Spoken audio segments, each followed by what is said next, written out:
마태복음 15장 21절에서 28절 말씀을 봉독하겠습니다. 예수께서 거기서 나가사 두로와 시돈 지방으로 들어가시니 가나안 여자 하나가 그 지경에서 나와서 소리질러 가로되 주 다윗의 자손이여 나를 불쌍히 여기소서 내 딸이 흉악히 귀신 들렸나이다 하되 예수는 한 말씀도 대답지 아니하시니 제자들이 와서 청하여 말하되 그 여자가 우리 뒤에서 소리를 지르오니 보내소서. 예수께서 대답하여 가라사대 나는 이스라엘 집에 잃어버린 양 외에는 다른 데로 보내심을 받지 아니하였노라 하신대 여자가 와서 예수께 절하며 가로되 주여 저를 도우소서. 대답하여 가라사대 자녀의 떡을 취하여 개들에게 던짐이 마땅치 아니하니라. 여자가 가로되 주여 올소이다마는 개들도 제 주인의 상에서 떨어지는 부스러기를 먹나이다 하니 이에 예수께서 대답하여 가라사대 여자야 내 믿음이 크도다. 내 소원대로 되리라 하시니 그 시로부터 그의 딸이 나으니라. 낙심치 말고 기도하라 이런 제목으로 말씀을 드리겠습니다. 여러분 지금까지 살아오면서 누군가에게 아주 단호하게 거절을 당해본 적이 있으십니까? 저런 마음으로 절박한 마음으로 부탁을 했는데 그것을 거절당한다면은 너무나도 속상하지요. 그런데 단순하게 안 되겠는데요 하고 이렇게 거절하는 정도가 아니라 그가 내 말을 아예 무시를 해버려요.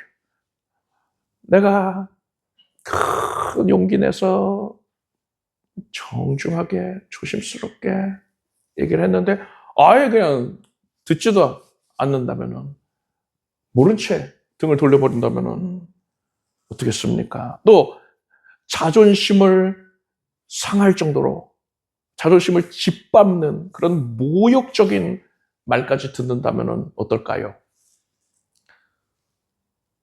크게 분노하겠죠. 그리고 그 사람 다시는 안 보겠다. 이렇게 생각할 겁니다. 그런데 우리가 기도를 할 때에도 이것과 비슷한 답답함을 느낄 때가 있습니다. 내 삶의 문제가 너무나도 급박하고 간절해서 하나님께 목이 터져라 기도를 하는데 부르짖는데 하나님은 아무런 대답도 없으신 거예요. 상황이 조금 더 달라지질 않아요. 그러한 하나님의 침묵하시는 시간이 길어지면은요, 우리는 쉽게 상처를 받습니다. 그래서 기도의 자리를 떠나버리는 거예요. 기도하면 뭐 하냐? 기도를 그만두는 겁니다.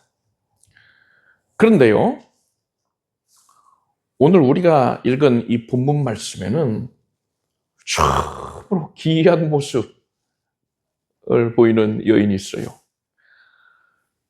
오랜 그 일관된 침묵과 또 거절을 당하고도 모욕을 당하고도 절대 낙심하지 아니하고 끝까지 포기하지 않은 한 여인이 나옵니다. 심지어 여러분 이 여인을 매몰차게 거절하니까 누굽니까? 예수님이세요. 예수님. 예수님께 이 여인이 제발 도와달라고 살려달라고 애원을 하는데 부르짖어 간구하는데 예수께서는요 그 여인에게 매몰차게 등을 돌려버리십니다. 아니 우리가 아는 예수님의 모습은 이렇지가 않잖아요. 사랑이 많으시고 용서와 자비, 긍휼이 지극히 풍성하신 분 아닙니까? 그런데 예수님이 이런 모습을 보이셨어요. 제자들까지도 당황을 할 만한 그런 상황인 것입니다. 그런데 이 여인은 상처를 받고서 돌아서는 대신에 에이 내가 괜히 왔어 하고서는 돌아서는 그런 모습을 보이는 대신에 너무나 놀랍게도 예수님께 거절을 당할 때마다 3번이나 당하거든요. 거절을 당할 때마다 더욱더 적극적으로 담대하게 예수님께 나아갔습니다. 그러니까 결국 예수께서는요, 여자야, 네 믿음이 크도다. 네 소원대로 되리라. 이렇게 이 여인을 칭찬하시면서 응답을 주십니다.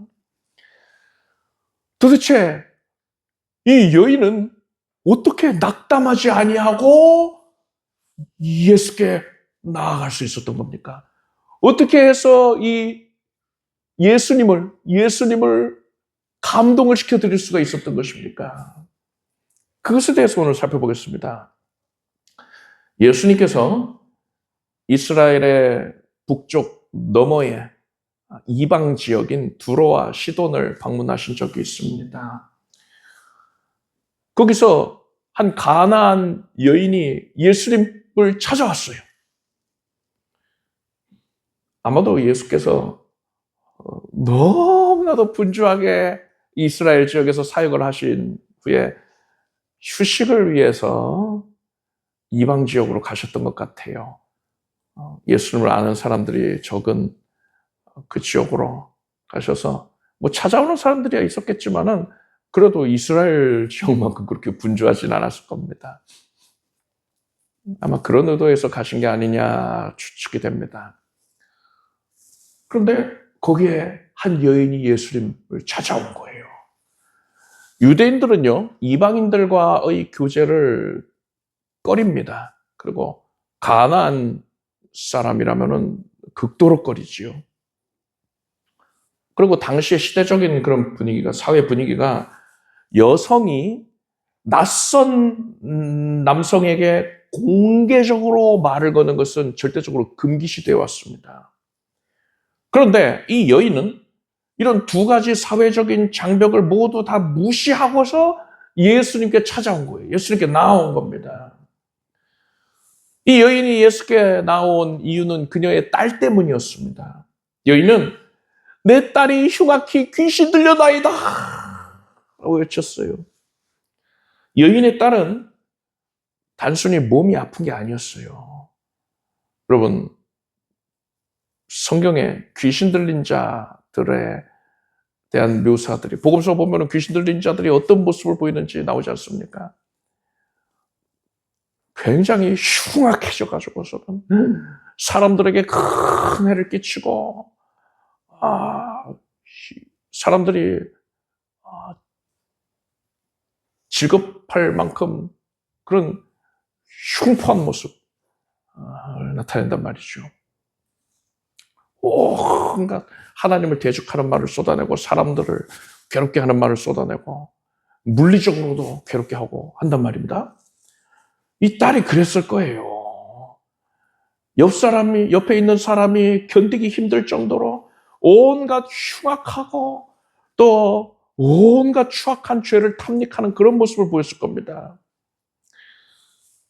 예수님께 찾아온 이 여인은 어머니로서 할 수 있는 모든 것들을 다 해봤을 겁니다. 그런데 그 무엇도 딸을 낫게 하지를 못했습니다. 그러던 차에 이스라엘의 위대한 선지자가 우리 지역을 방문하셨대라는 소식을 들었어요. 이 여인은 예수님에 대해서 이미 들어서 알고 있었던 것으로 보입니다. 예수님을 위대한 선지자다. 죽은 사람도 살리고 병든 자를 고치고 귀신을 쫓아내고 말씀에 큰 권세가 서려 있는 능력 있는 선지자다. 많은 사람들이 이렇게 알고 있었거든요. 그런데 이 여인은 뭐라고 했느냐? 예수님께 나와서 주 다윗의 자손이여 라고 불렀어요. 다윗의 자손은 유대인들이 메시아를 지칭할 때 사용하는 표현입니다. 인류의 구원자, 구세주, 메시아를 뜻하는 단어예요. 다윗의 자손은. 그런데 이 단어로 이 여인이 예수님을 불렀다는 것은 예수님이 메시아이시라는 사실을 이미 알고 있었다는 거예요. 그냥 보통 선지자가 아니고 하나님께서 기름 부어 세우신 구세주이시구나. 이 사실을 알고 있었어요. 그런데 이방 사람으로서 이스라엘 지역까지 들어가서 예수님께 나아가는 것은 어려운 일이지요. 또 사람들이 워낙 많이 몰려 있으니까는 배척당하기도 할 것이고요. 그래서 가지를 못하고 있었는데 예수님이 근처 지역에 와 계시다 하니까는 한 걸음에 달려왔던 겁니다. 그런데 예수께서 이 여인에게 보이신 반응이 참으로 놀랍습니다. 예수는 한 말씀도 대답지 아니하시니 라고 했어요. 완전한 침묵입니다. 여인이 예수님 저기 시간 되시면 잠시만 말씀 좀 알을 수 있을까요? 이게 아니에요.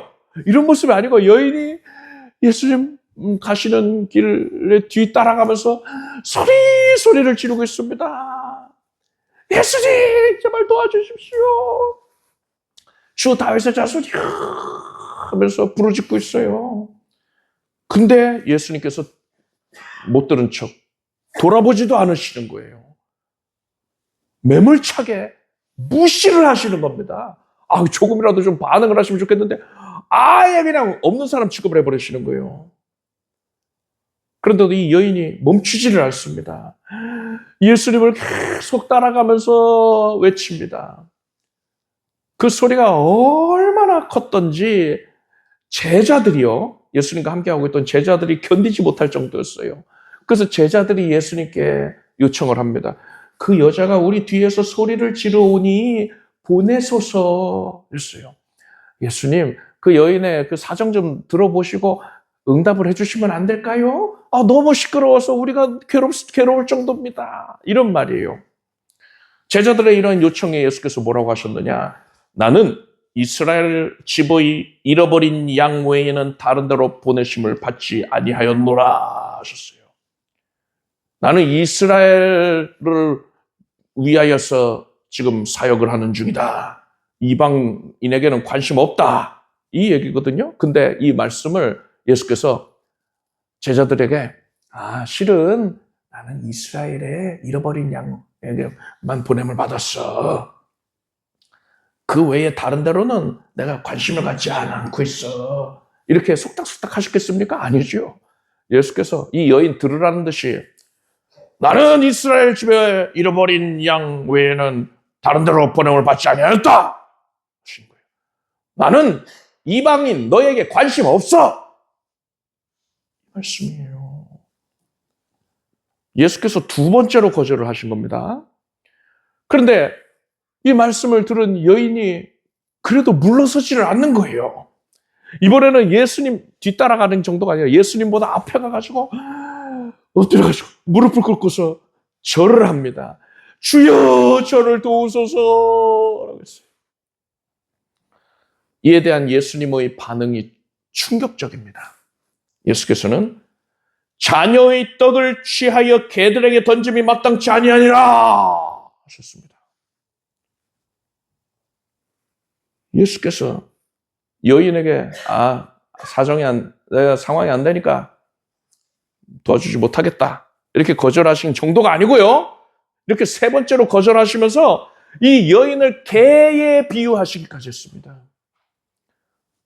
자녀는 이스라엘 백성이고 떡은 하나님이 주시는 은혜를 비유하는 것이거든요. 이 떡을 개들, 너 이방인, 너에게 줄 수는 없다 이거예요. 이 은혜는 이스라엘 거지 네 게 아니야 이 말씀이에요. 그러면서 개로 비유하셨잖아요. 이건 인격을 모독하신 것이 아닙니까? 제자들이 이 말씀을 들으면서 예수님이 왜 저러시지? 저런 분이 아닌데? 이번엔 너무하신 거 아닌가? 고개가 갸우뚱했을 거예요. 예수님께서 도저히 예수님께 볼 수 없었던 모습이잖아요. 여러분, 일반적인 사람들 같으면요, 이런 상황에서 어떻게 하겠습니까? 분노할 거예요. 내가 괜히 왔지. 메시아라고? 그거 다 헛수몬이었구만. 이렇게 매정한 사람이 무슨 메시아야? 하고서는 자리를 떠났을 거예요. 그렇지만 이 여인은 그러지 않았습니다. 예수께서 도대체 왜 이렇게 반응하셨을까요? 우리가 아는 예수님의 모습이 아니잖아요. 왜 그러셨을까요? 예수님이 이 여인이 이방인이어서 싫으셨던 겁니까? 그게 아니죠. 이방인이라는 이유로 은혜에서 배제된 게 아닙니다. 오늘 본문의 그 이전에 있는 내용인 마태복음 8장 5절 이하를 보면은요, 예수께서 로마 사람 백부장이 자기 하인이 중풍병에 걸려서 고통당하는 모습을 보고 예수께서 사람을 보내어서 고쳐달라고 그렇게 요청을 합니다. 예수께서 기꺼이 흔쾌히 고쳐주시겠다 했어요. 그래서 말씀으로 고쳐주십니다. 그 시로 그 하인이 낫습니다. 이것을 볼 때에 이방인이라는 이유, 이스라엘 민족이 아니라는 이유로 은혜를 베푸시기를 거절하신 게 절대로 아니라는 사실을 우리가 확인할 수 있어요. 그렇다면 무슨 이유 때문일까요? 예수께서 이 여인을 시험하신 것입니다. 예수께서 이 여인이 가진 믿음을 알고 계셨어요. 하나님은 심령을 감찰하시고 폐부를 꿰뚫어 보시니까요. 다 아시지요. 그리고 이 여인이 얼마나 위대한 믿음을 가지고 있는지를 예수님은 보고 계셨던 겁니다. 그리고 예수께서는 오고 오는 성도들을 위해서, 바로 저와 여러분, 오늘날의 여러분들을 위해서 이 여인의 가진 믿음이 성경에 기록되게 하기 위하여서, 또한 이 여인에게 복을 내리시기 위하여서 이 여인을 시험하셨던 것입니다. 하나님의 시험은 사람의 믿음을 수면 위로 끌어올리는 역할을 합니다. 또 믿음을 성장시키는 역할도 하지요. 테스트라고 볼 수 있습니다. 잠수함이, 거대한 잠수함이 바다 밑에 가라앉아 있다가 물 위로 부상을 할 수가 있잖아요. 그 엄청난 규모에 놀라지 않습니까? 하나님께서는 사람의 믿음을 드러내게 하실 때에 사람을 시험을 하신단 말입니다. 이 시험은 마귀가 주는 시험과는 달라요. 마귀가 주는 시험 보니까 미혹하는 거예요. 유혹하는 겁니다. 넘어지게 하고 망하게 하려고 하는 거예요. 에덴 동산에서 첫사람 아담과 하와에게 시험했던 뱀, 그가 temptation, 그러니까 미혹을 한 겁니다. 넘어지게 한 거예요. 하나님의 시험은 그런 게 아니라 사람의 믿음을 수면 위로 드러내게 하고 믿음을 성장시키게 하는 역할을 합니다. 아브라함에게 하나님께서 네 아들, 네가 그렇게 애지중지하고 있는 너의 아들, 유일한 아들, 믿음의 아들은 한 명이었을까요?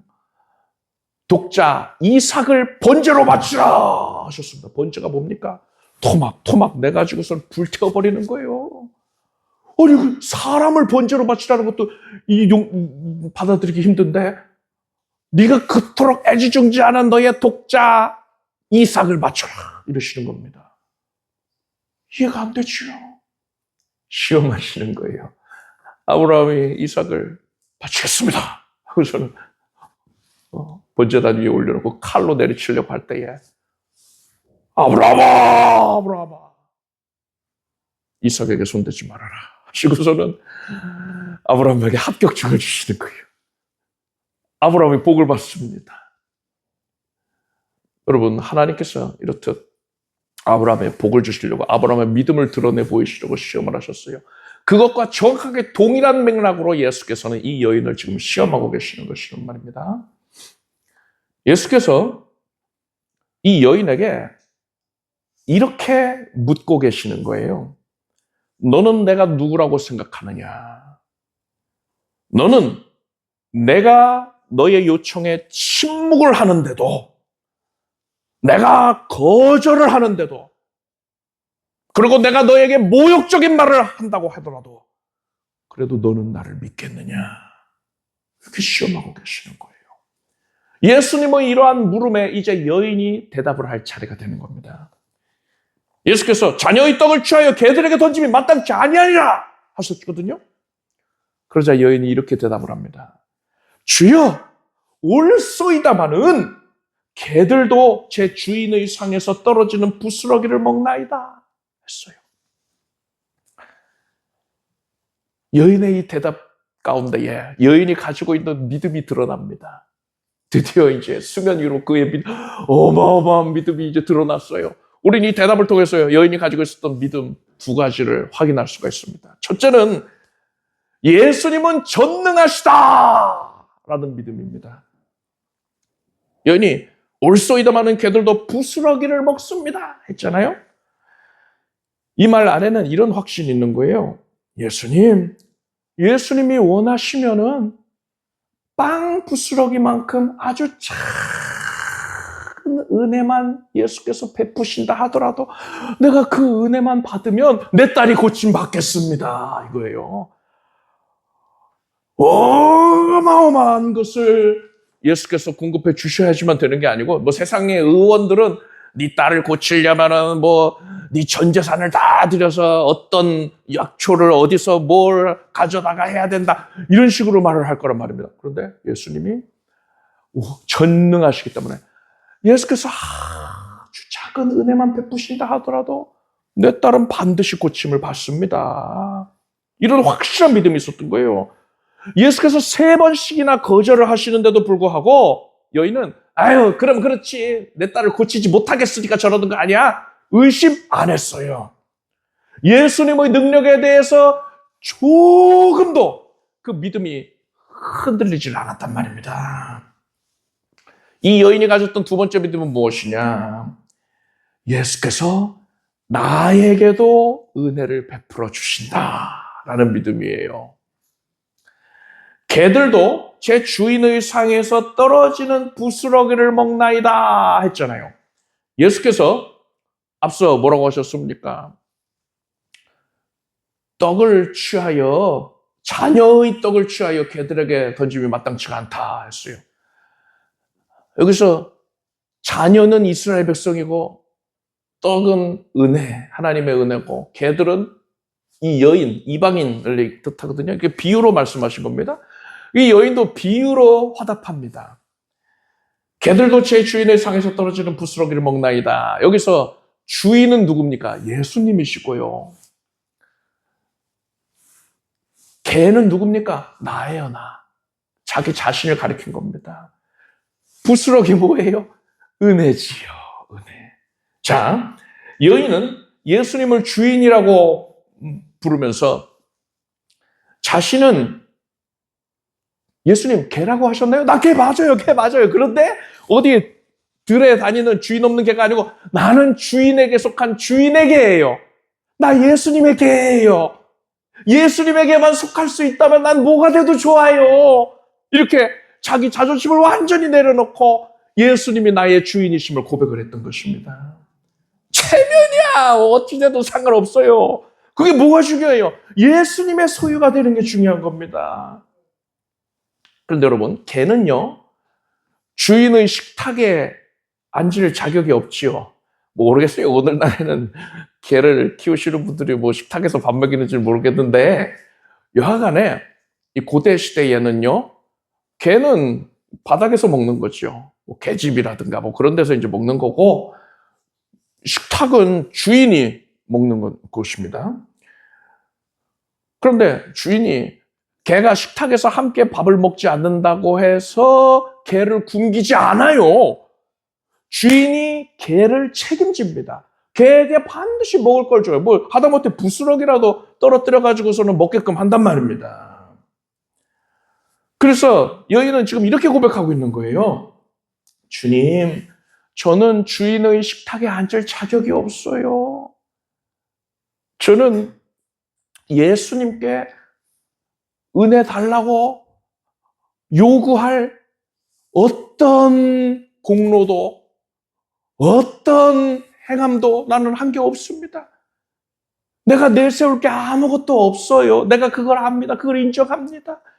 그런데 예수님께서 나를 불쌍히 여기시기 때문에 나에게 은혜를 공급해 주시지 않습니까? 주인이 개를 굶기지 않는 것처럼요. 나는 예수님의 것이니까 예수님이 나를 불쌍히 여기셔서 은혜 내려주시지 않습니까? 내가 그렇기 때문에 나의 주인이신 예수께 은혜를 구하는 겁니다. 예수님이 나를 불쌍히 여기시니까, 나를 사랑하시니까, 나에게 은혜 주시니까, 내가 아무 공로가 없는데도 불구하고 그것 때문에 예수님께 지금 은혜를 구하고 있는 것입니다. 이렇게 여인은 호소를 하고 있는 거예요.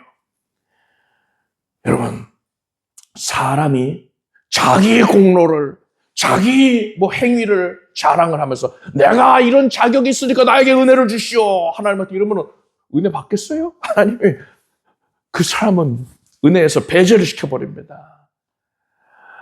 다른 자격이 없습니다. 오직 하나님만 바랄 뿐입니다. 이 겸손한 마음을 가진 자에게 하나님의 은혜를 베푸십니다. 베드로전서 5장 5절에 하나님이 교만한 자를 대적하시되 겸손한 자들에게는 은혜를 주시느니라 했습니다.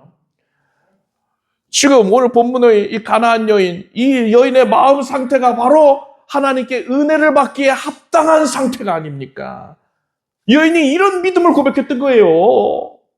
예수께서 이러한 여인의 답변을 들으시고는 감탄을 하셨습니다. 합격한 거예요. 예수께서 이제 말씀을 하시는데, 여자야, 네 믿음이 크도다 하시는데, 헬라어 원문을 보면은요, 감탄사가 포함되어 있습니다. 오, 여자야, 네 믿음이 크도다. 예수께서 크게 감동을 하신 겁니다.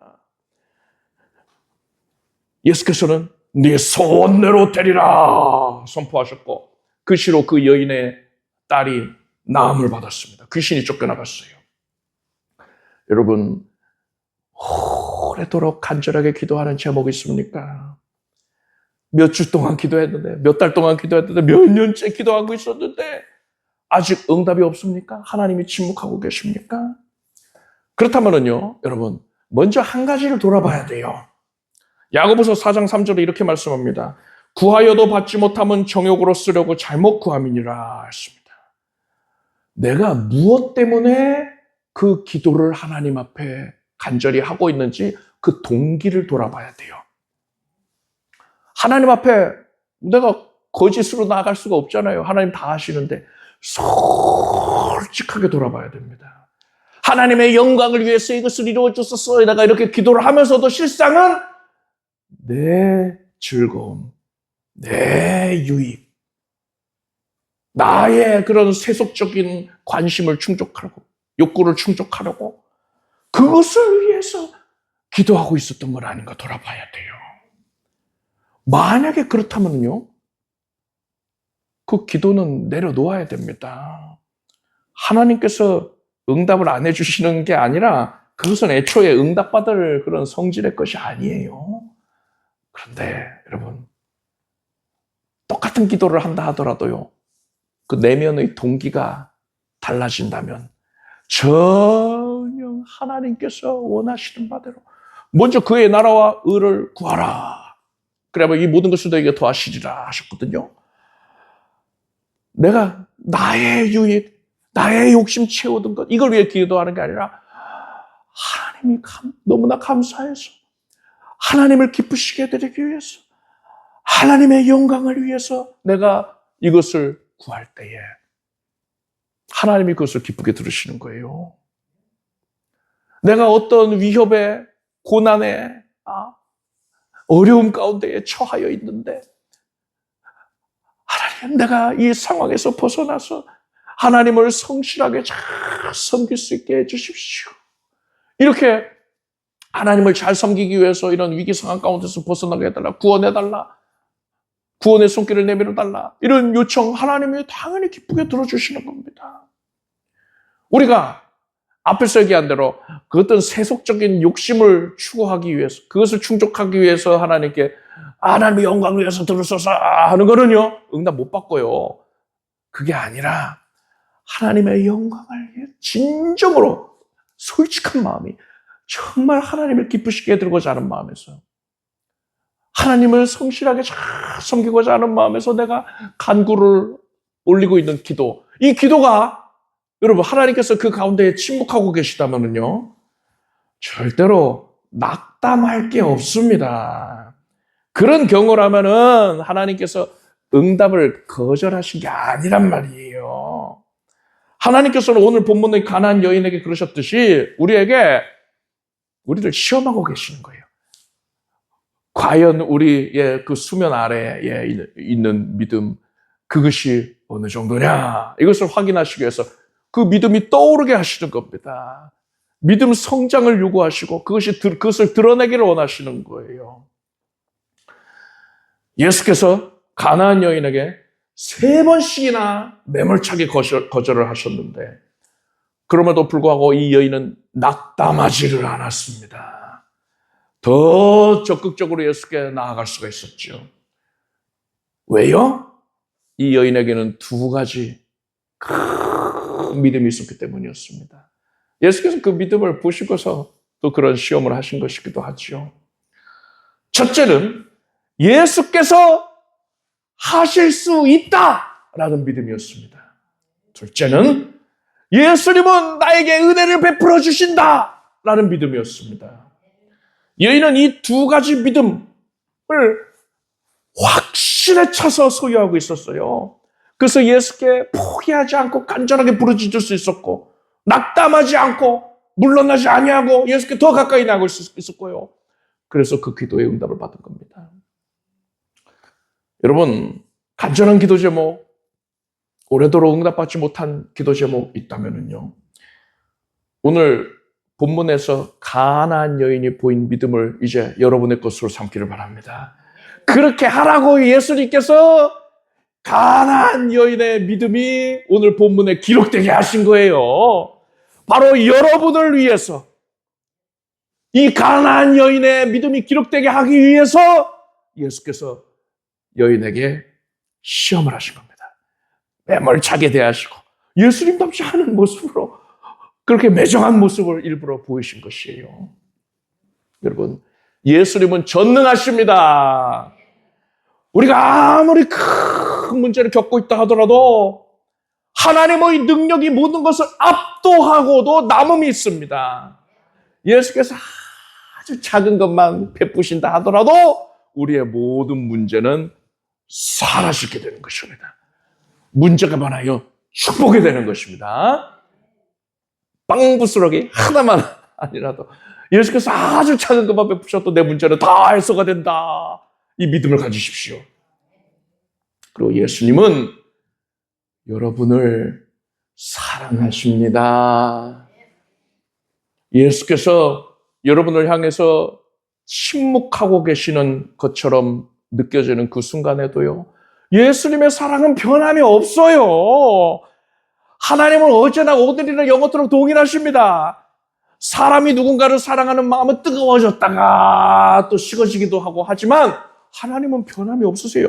여러분을 막대하게 사랑하시기 때문에 여러분 구원하려고 예수께서 하늘 보좌 버리고 이 땅에 인간의 몸을 입고 오셔서 여러분이 가지고 있는 모든 죄를 다 짊어지시고 십자가에 못 박혀 죽임까지 당하셨단 말입니다. 그런 무한한 사랑, 막대한 사랑을 보여주셨어요. 그 사랑이 변하지 않는단 말입니다. 그러니 예수께서 나를 사랑하신다. 예수께서 나에게 은혜를 베푸신다. 나는 공로가 없는데 나는 돌아보건대 너무나 부정하고 불의하고 하나도 하나님께 인정받을 제목이 없는데 그럼에도 불구하고 예수께서 날 사랑하시고 은혜 베푸신다. 이 믿음을 갖길 바랍니다. 여러분 따라서 고백하십시오. 예수님은 전능하십니다. 예수님은 나를 사랑하십니다. 아멘. 이제 가나안 여인이 가졌던 이 믿음을 가지고서 가나안 여인이 그랬듯이 절대로 낙심하지 말고요. 간절하게 기도하십시오. 응답이 더디다고 해서 절대 물러나면 안 됩니다. 물러나면 바보예요. 하나님께서는 여러분에게 그 믿음을 요구하고 계시는 거예요. 이제 그 믿음을 드러내라. 드러내 보여라. 요구하고 계시는 겁니다. 이 믿음 가지고서 낙담하지 말고 기도함으로써 여러분의 오래도록 간절히 기도해왔던 그 제목들 다 응답받게 되길 축복합니다. 기도하겠습니다. 하나님 감사드립니다. 오늘날의 우리를 위하여서 옛적에 가나안 여인의 믿음이 드러나서 그것이 성경에 기록되게 해주셨으니 감사합니다. 말씀 듣고서 하나님의 전능하심을 확실히 믿고 하나님께서 나를 크게 사랑하셔서 은혜 내려주심을 확실히 믿겠습니다. 조금도 낙담치 아니하고 어떤 상황과 환경과 형편에서도 주님께 더 가까이 나아가겠습니다. 간절함으로 기도하겠습니다. 포기하지 않고 기도하겠습니다. 넘치는 응답을 내려주시옵소서. 하나님께서 우리의 믿음 확인하시고 이제 놀라운 응답, 전격적으로 하나님의 권능이 개입되어서 기적이 일어나게 하여 주시옵소서. 예수님의 이름으로 기도드립나이다. 아멘. 모두 자리에서 일어나십시오. 가슴에 손 얹고 아픈 곳에 손 얹고 기도하겠습니다. 하나님 감사드립니다. 하나님께서 우리에게 믿음을 주셔서 감사드립니다. 하나님께서 기뻐하시는 믿음, 참으로 크고 분명한 믿음, 예수 그리스도께 대한 믿음을 갖게 하소서. 이 믿음으로 충만해져서 믿음이 없이는 하나님을 기쁘시게 할 수 없다 하였으니 이 믿음으로 하나님을 기쁘시게 해드리게 하여 주시옵소서. 우리가 병든 곳에 연약한 곳에 손을 얹었습니다. 하나님께서 우리를 불쌍히 여기셨어. 우리 공로로 말미암은 게 아니라 행위로 말미암은 게 아니라 오직 예수 공로로 예수 은혜로 우리에게 병고침의 은택을 내려주소서. 손을 얹은 그 부위에 예수께서 손을 얹어주시고 신유의 은혜를 풍성히 누리게 하소서. 예수 그리스도의 거룩하신 이름으로 명령하나니 머리끝에서 발끝까지 온몸이 강건하여 질지어다. 병들었던 마음도 고침을 받고 연약한 육신이 깨끗이 나음받아라. 온몸 각 기관이 쾌쾌될 것이고 뼈, 마디가, 관절이, 골수가, 신경 조직이, 근육이, 피부가 나음받을 것이고 모든 기관에 자리 잡고 있던 이 연약이, 염증이, 통증이 사라져라. 혹과 종양과 결석이, 무록이 사라지고 하나님께서 암세포도 없애주셨습니다. 나의 하나님께 능치 못하심이 없습니다. 확실한 믿음으로 하나님의 전능하심, 나에게 은혜 베푸심 믿고 구하였습니다. 뒤로 물러나지 않겠습니다. 낙담치 않겠습니다. 예수께 더 가까이 나아가겠습니다. 하나님께서 기적을 보여주시옵소서. 우리 사랑하는 온 가족들이, 우리 사랑하는 온 교우들이 예수 이름으로 승리하게 하소서. 믿음 충만하여 하나님께 아름답다 인정받고 놀라운 응답을 누리게 될지어다. 응답이 폭포수같이 쏟아질지어다. 우리 교회에 하나님께서 큰 은혜의 강수같이 부으시고 응답을 주셔서 우리 성도들의 온 가정이, 삶의 현장이 크게 복되고 형통하게 하여 주시옵소서. 간증할 제목이 끊이지 않게 될지어다. 예수님의 이름으로 기도드립니다. 믿은 대로 될지어다. 함께 박수를 올리겠습니다. 자리에 앉으십시오. 준비하신 예물을 정성된 마음으로 하나님께 드리겠습니다. 드리신 예물을 위해 축복 기도하겠습니다. 하나님을 사랑하고 감사하는 마음으로 주님만 절실하게 의지하는 마음으로 예물을 올립니다. 예배로 헌신한 주의 백성들, 예물로 헌신한 주의 백성들을 기억하여 주시고 드린 정성 위에 1000배와 10,000배의 응답도 내려주시옵소서. 예수님의 이름으로 기도드립니다. 다가오는 주일은 종려주일이고요. 그 다음 주일이 부활주일입니다. 부활절 감사 예배를 4월 5일에 드립니다. 우리 주 예수 그리스도의 은혜와 하나님 아버지의 사랑과 성령님의 교통하심이 거룩한 주일 예배에 믿음과 정성으로 함께한 사랑하는 성도들 위해 영원토록 함께 없으기를 축원합니다.